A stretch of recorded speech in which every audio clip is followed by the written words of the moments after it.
2019 Astro Tarot forecast. I am sitting in front of my Rider-Waite-Smith tarot wall, and that is exactly the deck that I'll be using today for the tarot portion of the forecast. While I'm shuffling, I'll be speaking about the astrology of the month. Thank you for subscribing to this channel and for choosing me for your personal readings.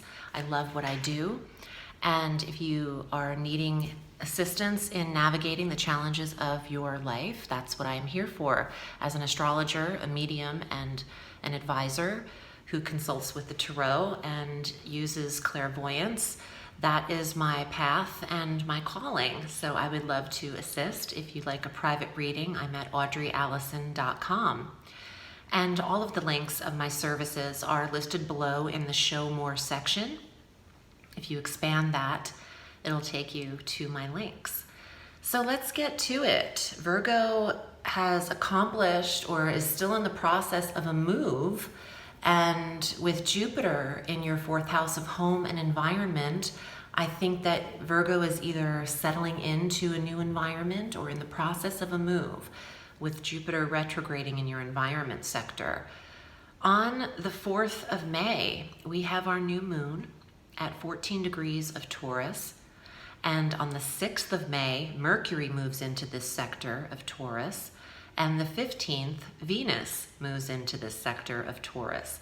So this Earth Taurian energy works for Virgo, another Earth sign. All of this Taurian energy trines your personal planet placements in Virgo. This is the 9th house of long distance travel, new belief systems, new experiences, education, learning,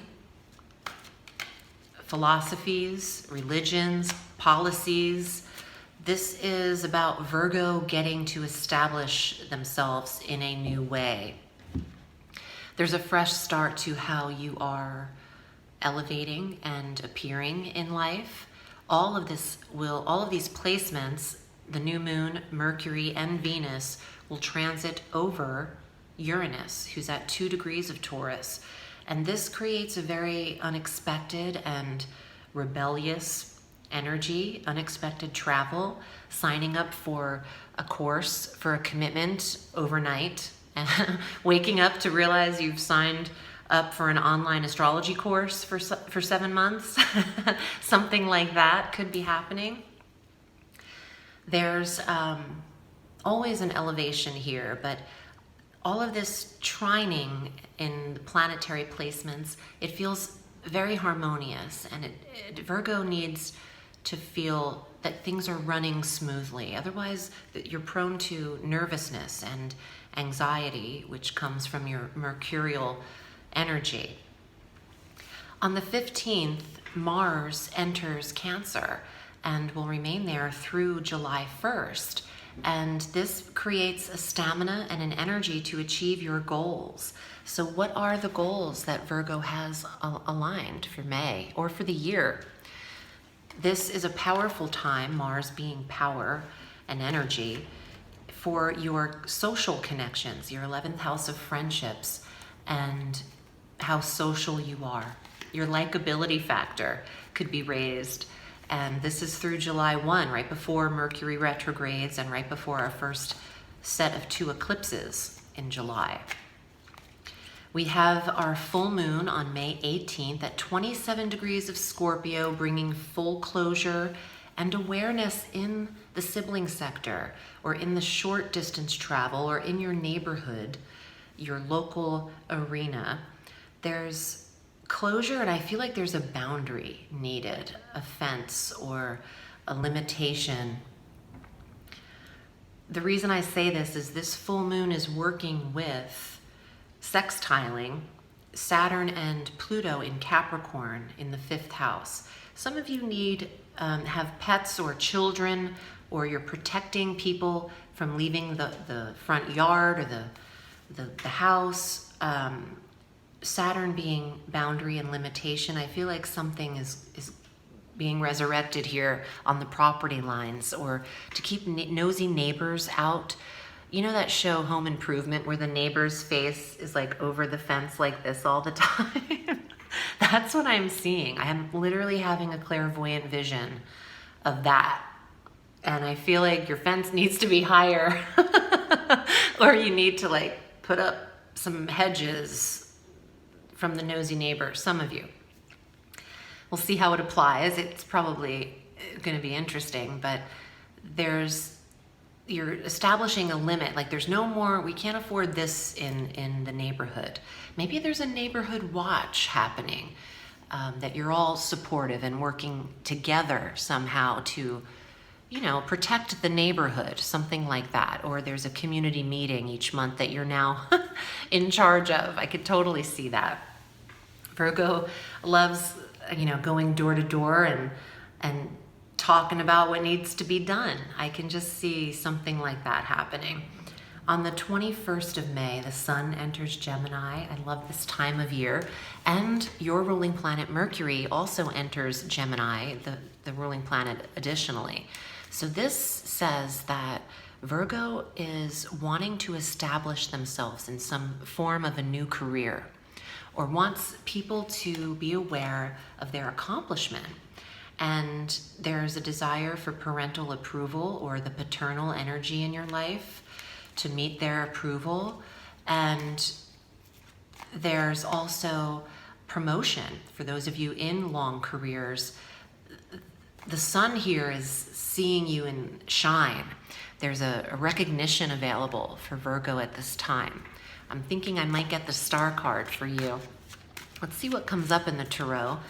And should you require private counsel, I'm at audreyalison.com, and I'm here to help you navigate through the challenges of your life. So let's see what comes up. Judgment. Wow. Angels, people who have passed. There's always a direction for you. And if you can quiet your mind, you can hear the guidance. And no one can be the harsher judge on you than you can be yourself. So stop it. Just turn off the negative voices and just try to listen to the positive, still voices that come through. King of Cups, there's a strong water sign around you, Cancer, Scorpio, or Pisces.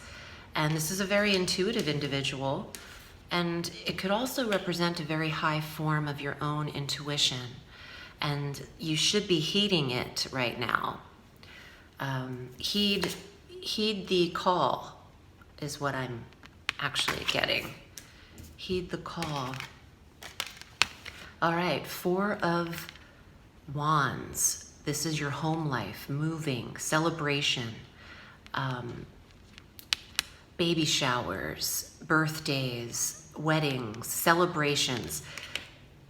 Oh, there could be an anniversary of someone's passing coming up for Virgo. And it could be this water sign here.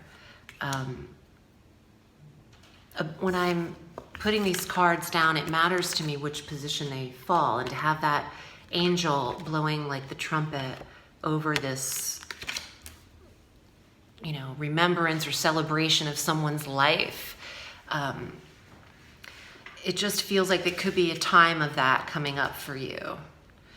Wow. And you know what? I think this fell, or did I drop a card in this reading? I don't even know what day it is when I'm in these sessions. I don't even know what year it is. 5 of Coins. I feel like this might have come up for you when I dropped the card in the first part of the reading. You always have enough, okay? You don't need anything from anyone outside of you, okay? This card suggests you think you do. You think that you need to be fulfilled from anything or one outside of the self, and you just don't. You're missing you're looking to the, you know, all around you instead of within is what this card is about. This is the card of that church that's always open. Get spiritual with your oneness, with your selfness.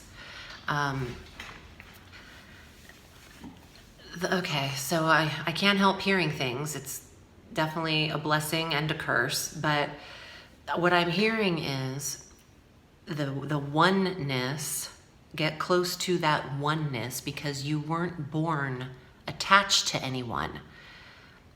This is a card of neediness, and turn that off. That's just not the way to be. Don't look outside of yourself for feelings, to feel a certain way. All of that needs to come from within. No one is going to give you anything outside of what you only can feel and give and tell yourself. So the message to this is celebrate the current moment. Celebrate the nowness, not the past. And don't look to the misery of a situation. Look to the betterment as a whole. You also have one more card, the Five of Cups. Well, sometimes, Virgo can get caught up in their own emotions, and it's also not a great way to be. I feel like you could get stuck looking behind you too much when you're missing the things right in front of you. You're looking at what in the past too much. Stay present, that also came through, and that's something anyone could say, but I happen to hear things and have clairvoyant visions. And that's what I'm hearing right now. There's so many reasons to celebrate. So keep this chin up. It's just stay present, and trust the self and what your intuition is instinctually telling you. Remove neediness and be happy and celebrate in the moment. This person is here to assist you in your life, or it can represent someone that needs to be celebrated in your life. I hope this was helpful for you. I'm wishing you a beautiful month of May. Remember, the sky is limitless, so reach for the stars.